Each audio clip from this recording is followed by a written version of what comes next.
Muy bien, hermanos, pues vamos a tener ahora la lectura de la Santa Palabra del Señor. Vamos a leer en la carta del apóstol Pablo a los Efesios, capítulo 2.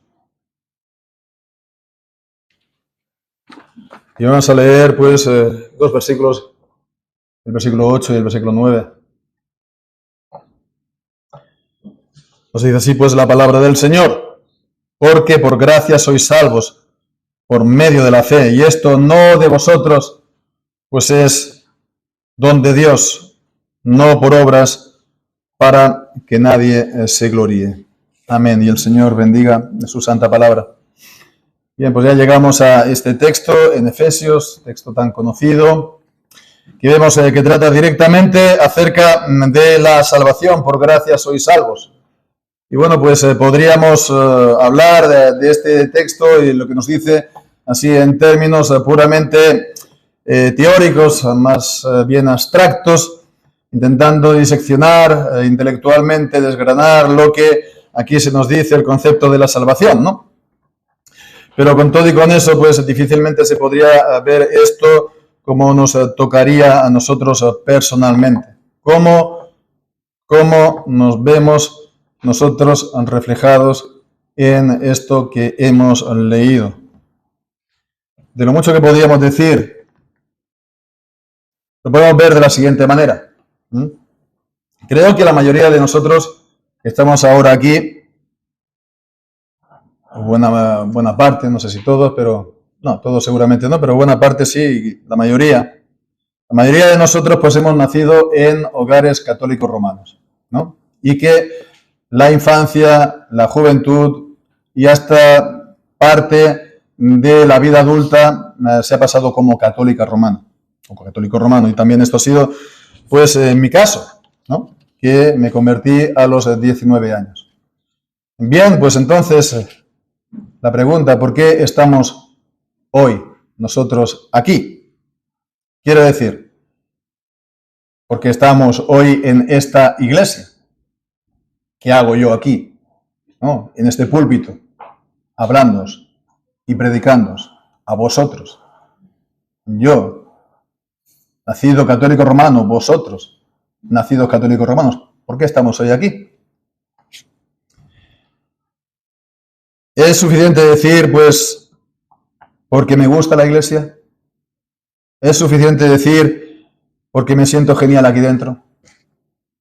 ¿Es suficiente decir, porque me llevo muy bien con la gente que va ahí? Todas estas cosas están muy bien y nadie lo duda, pero tratándose de una iglesia, ¿es suficiente? El ir a una iglesia o el ir a otra iglesia o el no ir se puede reducir entonces a una cuestión de gustos, una cuestión de preferencias, una cuestión de relación social o una cuestión de hábitos. Ya tenemos el hábito de ir el domingo por la mañana a la iglesia, forma parte de nuestra rutina, de nuestro ritmo de vida. Se supone que si uno es creyente, va ahí a la iglesia no solo porque, por ejemplo, van mis padres, o porque allí va mi familia, o porque ahí están mis amigos, o porque ahí me lo paso bien un tiempo, ¿no? Sino porque tengo la certeza de que es la iglesia verdadera. Y esto, a ver, esto no es como el fútbol, ¿no? Porque cada uno que es aficionado va con un equipo y es de ese equipo porque para él ese es el mejor equipo del mundo, ¿no? Pero evidentemente no pueden ser todos los equipos el mejor equipo del mundo al mismo tiempo. Al final es una cosa de simpatía y de afinidad, ¿no? ¿Por qué vas? Pues porque es el que yo me identifico, es el de mi ciudad, ¿no? Etcétera, etcétera. Pero la iglesia no debe ser así. No debe ser la iglesia, pues es porque mi iglesia es la mejor del mundo. ¿Por qué? Porque es la mía. No es eso.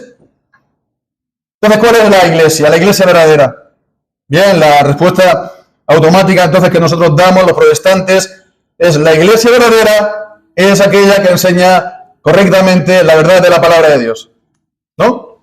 Especialmente en los asuntos más importantes en cuanto a la salvación, que depende, pues, el destino eterno de las personas, ya sea en el cielo, la salvación, o en el infierno, ¿no? La condenación. Bien, pero todo esto también puede venir alguien a intentar darle la vuelta al asunto, o al menos intentarlo. Porque puede venir un católico romano, papista, ¿no? Es decir, hablando de teólogos, o hablando de sacerdotes, o hablando como mucho de algún que otro laico, comillas, de estos que abundan últimamente en redes sociales, que seguramente son muchos teólogos y muchos sacerdotes infiltrados para entablar debates con ingenuos evangélicos y dejarlos en evidencia, que es lo que está ocurriendo últimamente. Porque caemos en sus trampas, ellos son muy astutos. Entonces viene uno de estos y nos dice, pues muy bien, sí, suena bien, pero no es tan fácil lo que esto que tú estás diciendo. Porque tú dices que la Biblia enseña de una manera, ¿verdad? Pero otro viene y dice que la Biblia enseña de otra manera. Y otro viene y dice otra cosa distinta. Y entonces, ¿quién es el que tiene la razón? La solución, te dicen. Entonces, la iglesia verdadera es la que se sujeta, dicen, a la tradición de la iglesia. Bien, suena bien. Pero ¿cuál es el problema de eso? Que la tradición pasa lo mismo. Porque en la tradición unos te dicen una cosa y en la tradición otros te dicen otra. Y te encuentras uno que te dice una cosa y otro que te dice otra. ¿Cuál es la verdadera tradición? ¿Verdad? Vale, pues entonces él te lo dice. La solución es sujetarse entonces al árbitro, que es el Papa de Roma. El Papa de Roma. Y entonces al final no es tanto sujetarse a la tradición, sino sujetarse al Papa de Roma. Y entonces ellos dicen la frase, ¿no? De Agustín, malinterpretándola, que dicen: Roma ha hablado, la causa está cerrada, ¿no? Como Roma ha hablado, es la sentencia definitiva. Es una mala interpretación de Agustín. Pero bueno, lo usan. Y bueno, en todo caso, esto también satisface a la gente, a la mayoría, pero también está lejos de ser la solución. Porque es un hecho histórico que los papas, ha habido papas herejes, incluso. Herejes incluso. Ha habido momentos en la historia que ha habido 3 papas, no 1, 3. Al mismo tiempo. ¿Y saben qué? Los 3 legítimos. Según su propia constitución. De manera que fueron, al final, los 3 a la vez destituidos para elegir otro. Porque eran 3 papas. Entonces, ¿qué es la respuesta? Te dicen, no, el Papa sí. Papa, ¿sabes? Es el árbitro y es infalible y no se equivoca cuando habla ex cátedra. Esa palabra, ¿no? Ex cátedra, que significa desde la cátedra. ¿Qué significa desde la cátedra? Desde la cátedra de Pedro. Pero es que el Papa, toda declaración del Papa, como Papa, es desde la cátedra de Pedro. Y, por ejemplo, hace un par de semanas, esta encíclica desde Roma ha autorizado, entre comillas, que es una manera de casi obligar, ¿no?, a bendecir las parejas homosexuales si ellas te las piden. Si le vienen a un sacerdote, no se puede negar, porque sería discriminar y contravenir al Papa. Es una manera elegante, ¿no?, de hacer las cosas. Y esto lo hace el Papa cuando dice la Escritura que ni los sodomitas, ni los afeminados, ni los que se echan con varones heredarán el reino de los cielos. ¿Eso es una declaración ex cátedra? ¿Lo es? Lo es. Así pues, al final, ¿cuál es la solución? Si es que hay alguna solución. O todo se reduce, yo voy a la iglesia porque mi iglesia es la mejor. Pues sí que la hay, y es mucho más sencilla y simple. Y la solución es lo que le dijo el evangelista Felipe al eunuco etíope en Hechos 6, cuando le dijo entiendes lo que lees. Entiendes lo que es. Así pues, al final el veredicto no es de hombre. El veredicto es de Dios, quien nos habla en la palabra y por el Espíritu Santo en las Sagradas Escrituras. Y todo lo que he dicho acerca de Roma y del Papa, pues tiene su razón de ser y su propósito, no ha sido perder el tiempo. Porque nosotros decimos que el hombre es justificado solamente por la fe. Y que si es justificado solamente por la fe, es salvo, porque quien es justificado es salvo. Ha recibido la salvación y no la perderá. Y el Señor lo guardará para ser salvo para toda la eternidad. Nosotros decimos esto. Y los papistas dicen que es la fe, sí, junto con las obras. Es decir, en realidad lo que te vienen a decir es que la justificación por la fe, lo que significa es la justificación del creyente, de uno que es creyente, pero la justificación al final se hace por las obras que uno hace. Es del creyente, ¿no? Tiene fe, sí, pero al final lo que cuenta y lo que realmente justifica son las obras que uno ha hecho. Es lo que ellos te dicen, ¿verdad? Y bien, pues entonces, ¿qué es lo que las Escrituras nos dicen acerca de la salvación? Pues veamos este texto, ¿no? Veamos este texto. Aquí no puede ser el Papa, el juez, ¿no? Para empezar, que está lejos y además él no puede ser el juez y parte al mismo tiempo. Ha de ser el veredicto definitivo e imparcial y absoluto de la santa palabra del Señor. Así pues vamos a intentar verlo y ser lo más sencillos y simples posibles, ¿no? Algunos piensan que esto de la simplicidad es sinónimo a ignorancia, a ser muy primitivo, pero la simplicidad, la claridad no es sinónimo de ignorancia. Ahí tenemos al apóstol Pablo en el Nuevo Testamento, por ejemplo. Así pues, de manera muy sencilla, intentando exponer lo que aquí se nos dice de una manera simple. Aquí se nos enseña acerca de la salvación. Y se nos enseñan dos ideas. La primera es que la salvación es gratuita y la segunda es que la salvación es por la fe, por medio de la fe.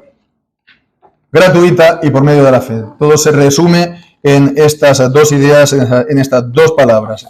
Está contenido en ello. Primeramente, por lo tanto, la salvación es, decimos, gratuita.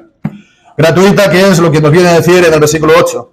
Por gracia, vemos, ¿no? La relación gratis, gracia, gratuito, ¿no? Es un poco la misma familia de palabras en nuestro idioma. Entonces, si es gratuito, significa que es algo que nosotros alcanzamos o nosotros recibimos sin que nosotros paguemos por ello. Si nosotros vamos a la tienda a comprar por unos zapatos o una camisa, vemos la camisa, los zapatos que nos gusta, nos dice el precio, lo pagamos y nos lo llevamos, ¿no? Nos lo llevamos puesto. Pero no es así con la salvación. La salvación no es así porque no la podemos pagar. No es algo que podamos pagar nosotros el precio de la salvación. Y es por eso que en la Escritura siempre se opone la gracia, por una parte, y las obras, por otro. Porque las obras son aquello con lo que uno podría, ¿no? Podría pagar o adquirir, alcanzar la salvación. Pero como no puedes por la gracia. Pues entonces, bueno, vemos esta oposición entre obras y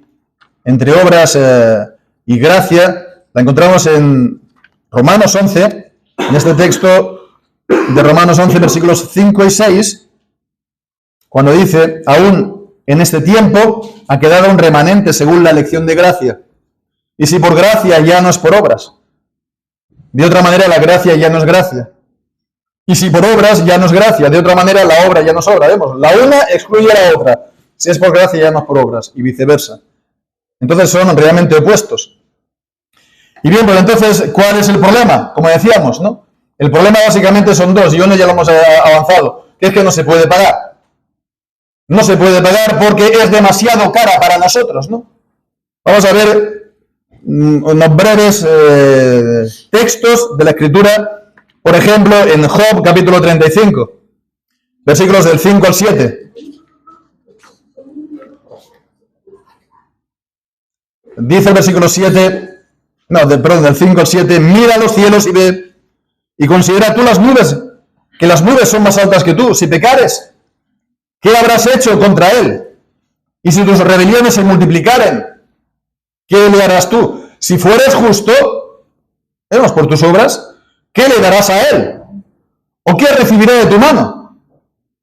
Puesto que esta justicia la recibimos de Dios, pues Él siempre está mucho más allá de todo lo que nosotros podamos hacer. También en el Salmo 49, versículos 7 y 8, Salmo 49, leemos: ninguno de ellos podrá en manera alguna redimir al hermano, ni dar a Dios su rescate, porque la redención de su vida es de gran precio y no se logrará jamás. O también Mateo 16, 26, estas son las palabras de Jesús. Mateo 16, 26.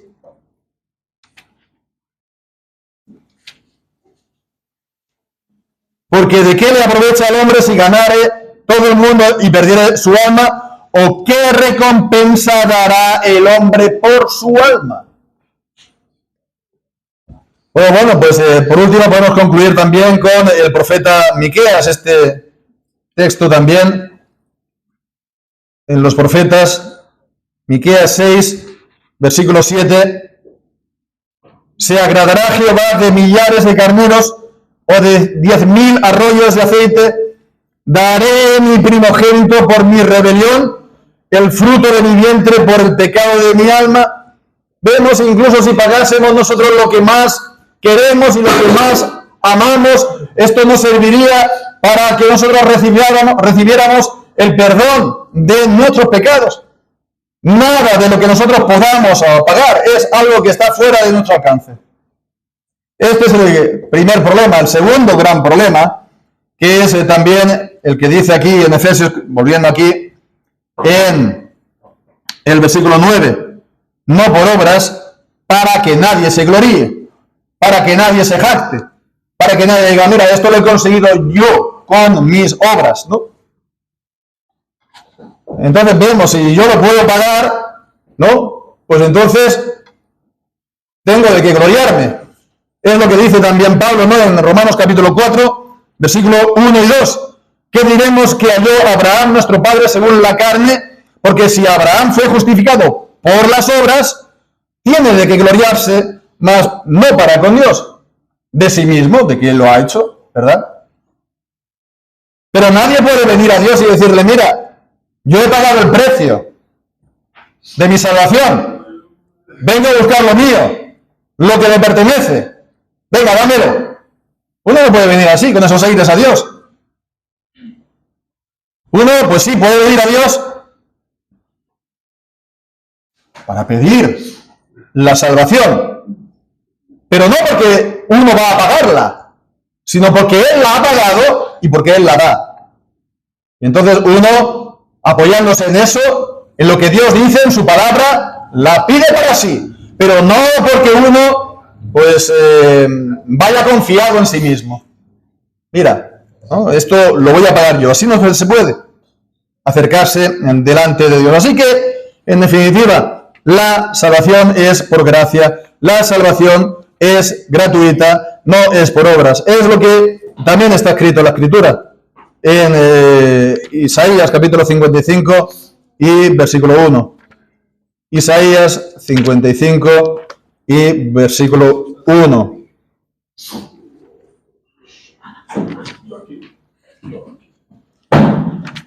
Oh, todos los sedientos, venid a las aguas, y todos los que no tienen dinero, venid, comprad y comed.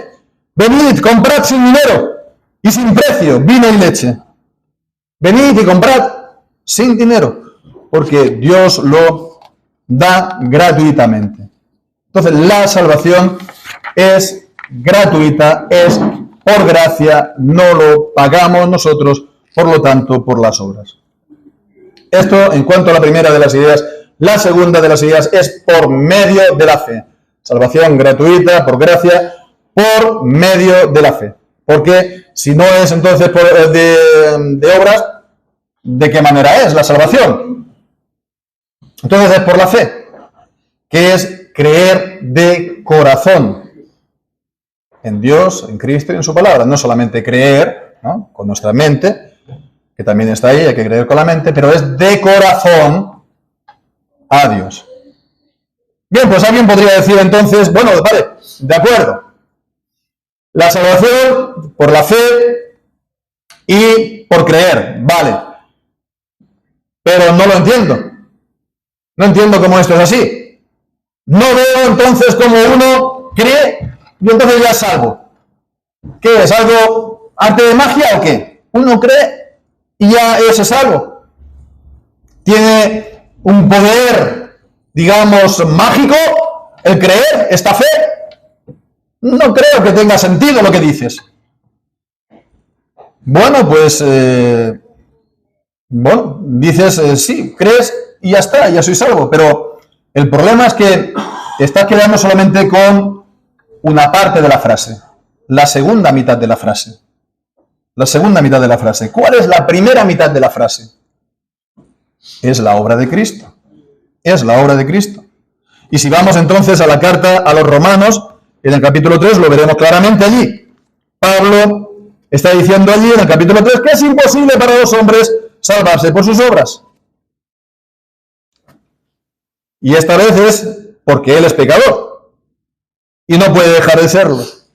Entonces leemos en el versículo 21, pero ahora sin la ley se ha manifestado la justicia de Dios, testificada por la ley y los profetas, la justicia de Dios por medio de la fe de Jesucristo, para todos y sobre todos los que creen en Él, porque no hay diferencia, por cuanto todos pecaron y están destituidos de la gloria de Dios, siendo justificados gratuitamente, vemos otra vez, por su gracia, mediante la redención que es en Cristo Jesús. Vemos, mediante la redención que es en Cristo Jesús, a quien Dios ha puesto como propiciación por la fe en su sangre, para demostrar su justicia, a causa de haber pasado por alto los pecados pasados, en la paciencia de Dios, para demostrar su justicia en ese tiempo, a fin de que Él sea el justo y el que justifica al que es de la fe de Jesús.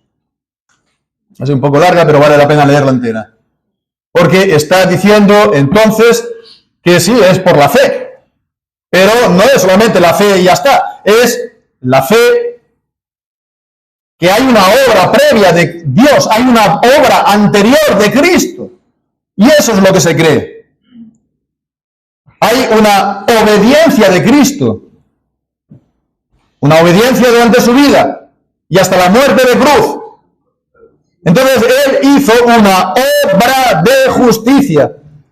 Esta justicia de Dios que hemos leído aquí es un estado de justicia delante de Dios. De la misma manera que uno que es pecador está en un estado de condenación delante de Dios, un pecador no arrepentido y no creyente, está en un estado de condenación. Un creyente que ha creído de corazón está en un estado de justicia por la obra de Cristo. Y esto lo vemos también en, por ejemplo, Efesios capítulo 3, versículo 9, que es un estado que proviene de Dios y que recibimos nosotros por la fe. Filipenses capítulo 3 y versículo 9, y ser hallado en Él, no teniendo mi justicia, que es por la ley, sino la que es por la fe de Cristo, la justicia que es de Dios, que proviene de Dios por la fe. Bien, pues entonces vemos que es Dios quien demuestra, como en Romanos 3, su justicia. No es nuestra justicia por las obras, es un estado de justicia que recibimos por la fe. Bien, pues entonces, de nuevo puede venir esa persona que nos hace preguntas y nos dice, pero entonces, ¿cómo uno es justo? ¿Cómo uno es justo? Porque sigo sin verlo. Si yo no soy justo y creo que Jesucristo es justo, ¿no? Esto me hace justo. Yo soy pecador y no soy justo. Y creo que Jesucristo es justo y esto me hace a mí justo.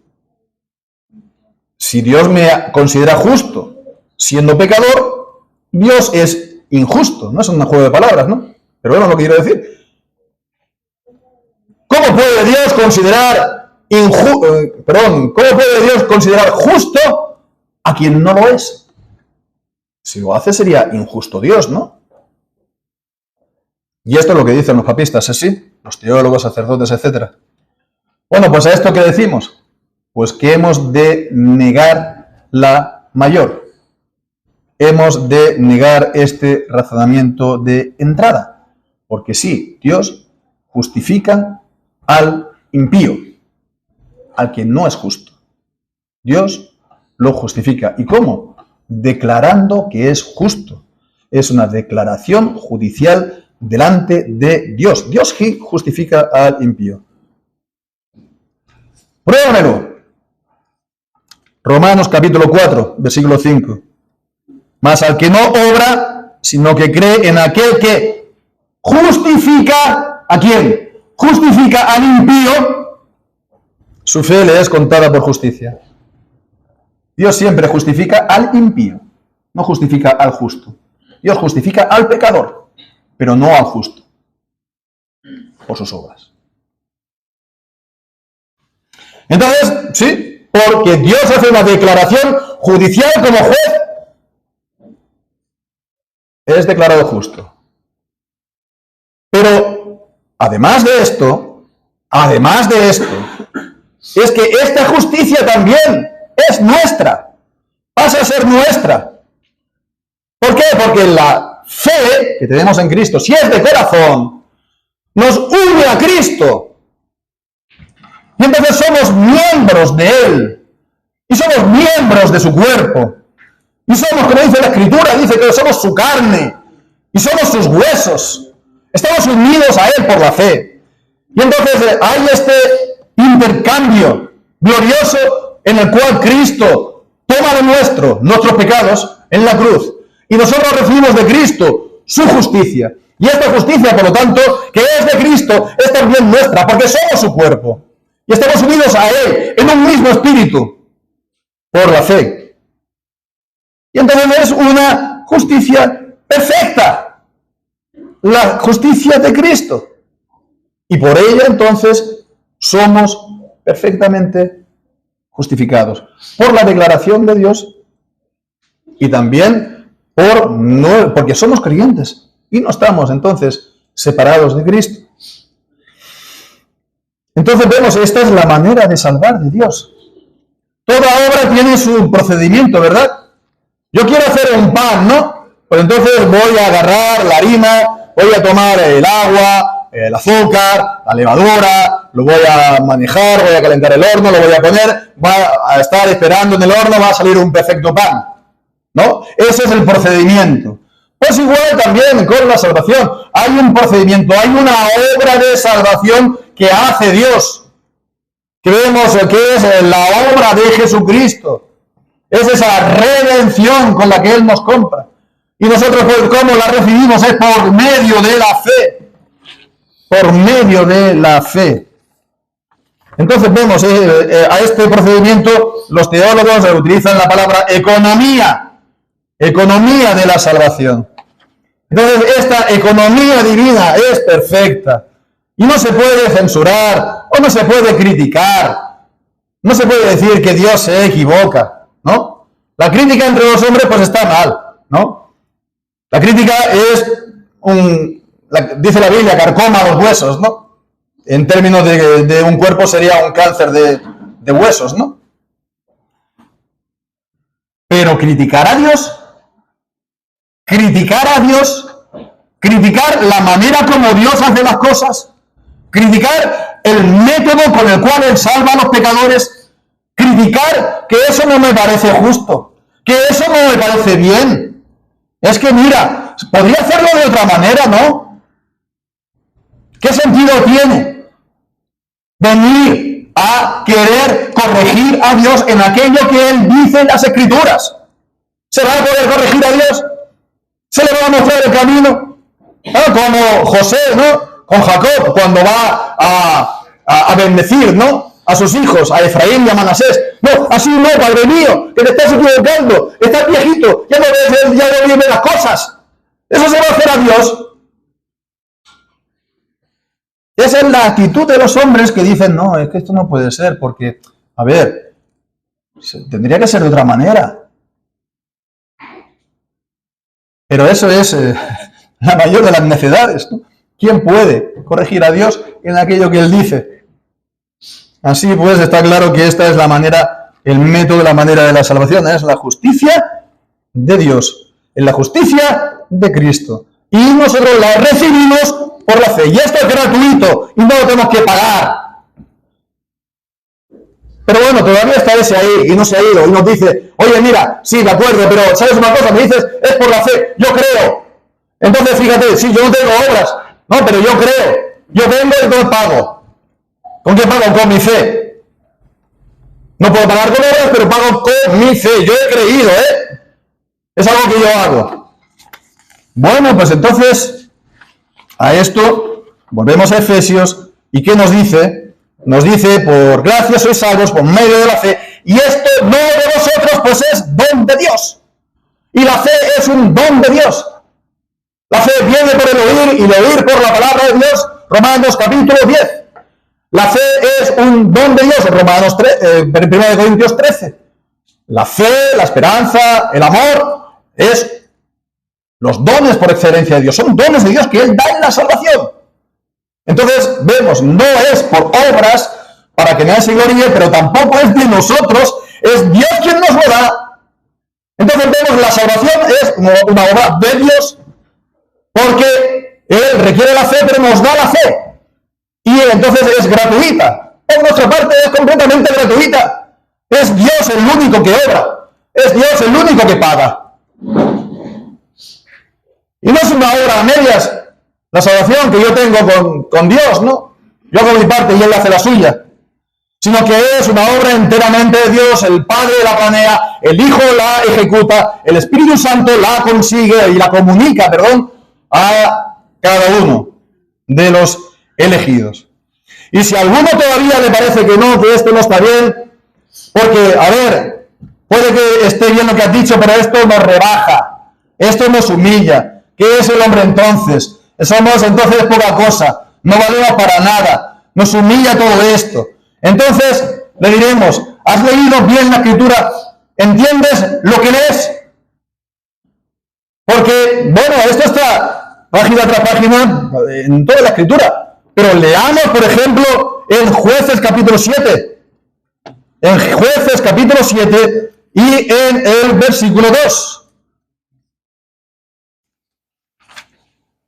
Y sabemos, es Gedeón contra los madianitas, creo.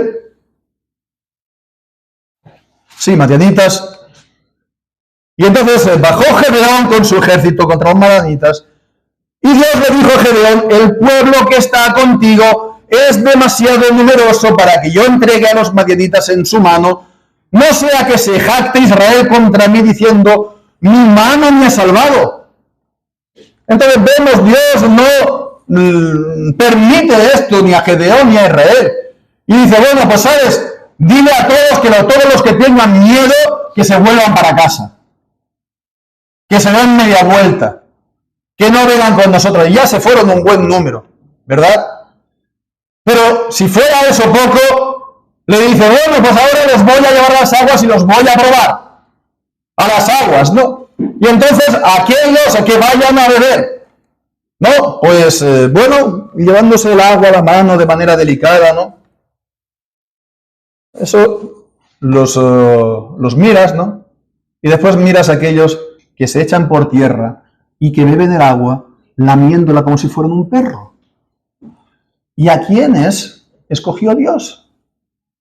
A los delicados y a los pulcros, que se llevan el agua delicadamente a la boca. O aquellos que son como perros y que están lamiéndose de las aguas, tumbados por el suelo. ¿A quién escoge Dios?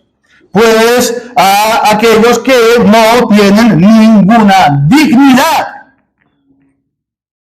Ninguna ninguna dignidad.